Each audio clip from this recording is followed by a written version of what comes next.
नमस्कार, ये अपना भारत लाइव है।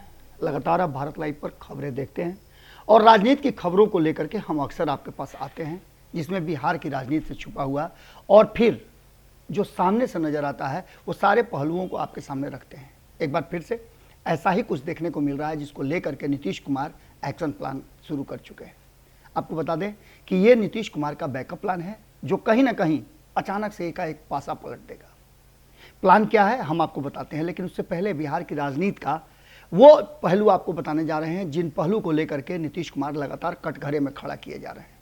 जहां एक तरफ भारतीय जनता पार्टी की केंद्र सरकार जो है, वो इसको एनडीए सरकार भी आप कह सकते हैं, लेकिन चूंकि भारतीय जनता पार्टी पूरी तरह से डोमिनेट कर रही है, इसलिए भारतीय जनता पार्टी की सरकार जो केंद्र में है वो लगातार वादे करके मुकर जा रही है।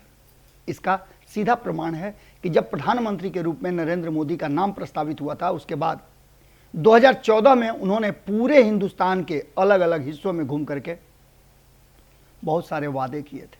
उन वादों में एक वादा जो सबसे महत्वपूर्ण था, मैं 15 लाख की बात नहीं कर रहा हूं कि जो सबके अकाउंट पे जाएगा, जिसका चर्चा अक्सर लालू प्रसाद करते हैं, मैं बाकी की चीजों का भी चर्चा नहीं कर रहा हूं, लेकिन सबसे अहम चर्चा इस देश को आगे बढ़ाने के लिए जो था, इस देश के युवाओं को कंधे पर भार देने का था, वो काम नरेंद्र मोदी की सरकार ने नहीं किया।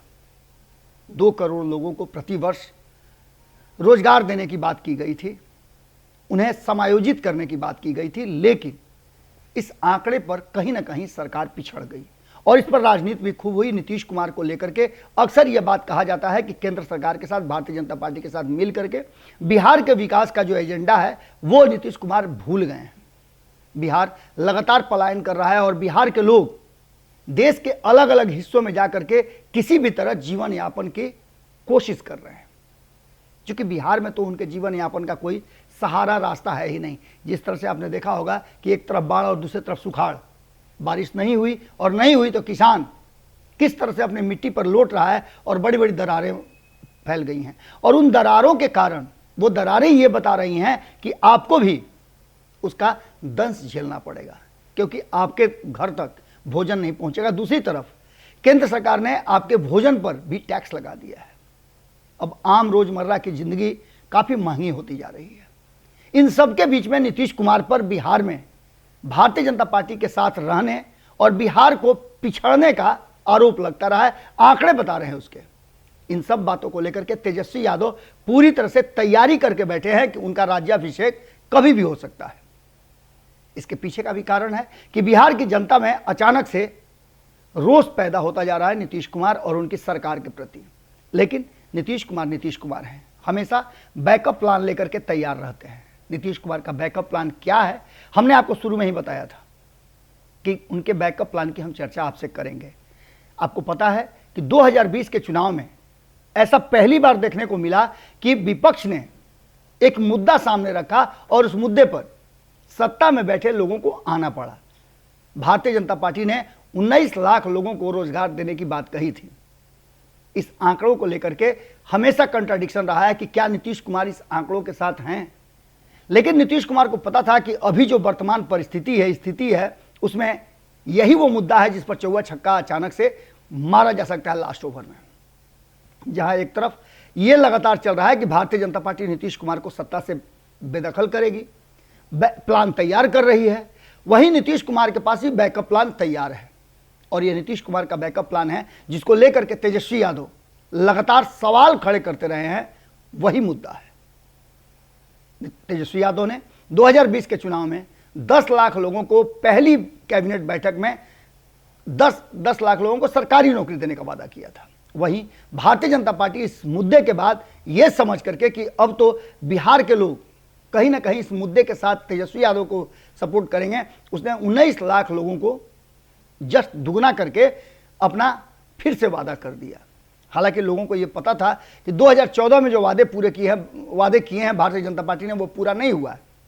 लेकिन तेजस्वी यादव के सामने बड़ा वादा दिखा करके, बड़े सब्जबाग दिखा करके भारतीय जनता पार्टी एक बार फिर से सत्ता में आ गई और नीतीश कुमार थोड़ा कमजोर भी हुए।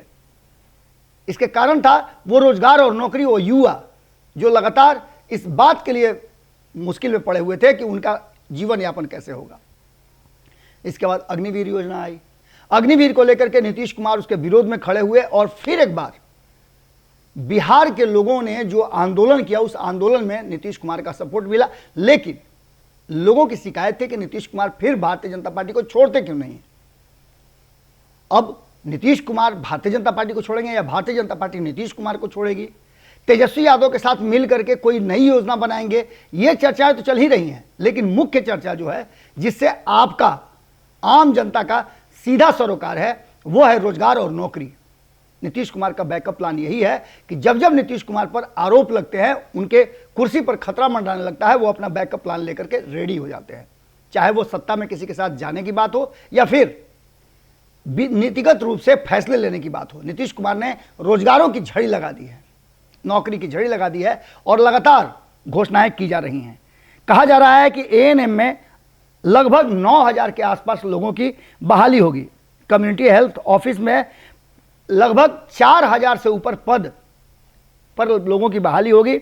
इसके साथ ही बताया जा रहा है कि जो मिथिलांचल का क्षेत्र है जहां नीतीश कुमार थोड़ा कमजोर हुए हैं, वहां सबसे अधिक 9,000 से ज़्यादा और लखीसराय में 250 से ज़्यादा लोगों को समायोजित किया जाएगा। इसके साथ साथ हेल्थ सेक्टर में 13,800 से ज़्यादा पदों पर भर्ती ली जाएगी और प्रारंभिक शिक्षा को लेकर के भी बड़ा फैसला लिया गया है। आपको पता है कि डीएलएड को लेकर के कितनी सारी बातें चल रही हैं, नियोजित शिक्षकों को लेकर कितनी बातें चल रही हैं। अब उसके रास्ते भी खुल रहे हैं और उस पद पर पटना में सिर्फ लगभग 2700 लोगों की बहाली होने वाली है। इसके साथ ही आपको बता दें कि जो चीज़ें सामने आ रही है उसमें शिक्षा विभाग 1,29,000 के आसपास रिक्तियां सामने ला चुका है। इसमें छठे चरण में 90,762 पदों पर बहाली से बचे हुए लोगों को समायोजित किया जाएगा। आपको पहले भी हमने खबरों में बताया था कि लगभग 1 लाख के आसपास बैकलॉग है जिसे पूरा करने के लिए सरकार ने निकाल दिया। छात्र शिक्षक अनुपात को ध्यान में रखते हुए आवश्यकता 71,000 से ज़्यादा का आकलन किया गया है, जिसमें 31 मार्च 2022 तक सेवानिवृत्त और त्यागपत्र सेवा मुक्त होने वाले शिक्षकों की संख्या लगभग 7,000 के आसपास है। इन सब को पूरा करने के लिए, उस कमियों को पूरा करने के लिए कुल मिलाकर 1,29,000 शिक्षकों की रिक्ति का जो डाटा है वो प्राप्त हुआ है। यानी कि 1,29,000 लोगों को नियोजित करने की व्यवस्था सरकार ने कर दी है। इसके लिए अध्यादेश भी जारी हो गए हैं। इन सारी बातों को लेकर के कहा यह जा रहा है कि नीतीश कुमार का यह बैकअप प्लान है जिसमें युवाओं को फिर एक बार अपनी तरफ करेंगे और अग्निवीर को यह कड़ा जवाब होगा नीतीश कुमार का। यानी कि एक तीर से नीतीश कुमार ने कई शिकार किए हैं। जहां एक तरफ तेजस्वी यादव के उस डिमांड को भी पूरा कर दिया है जिसमें वो लगातार लोगों को, युवाओं को नौकरी देने की बात कर रहे थे, वहीं अग्निवीर में 4 साल की कॉन्ट्रैक्ट बहाली सेना में करने पर भारतीय जनता पार्टी और केंद्र की सरकार को कड़ा जवाब भी है।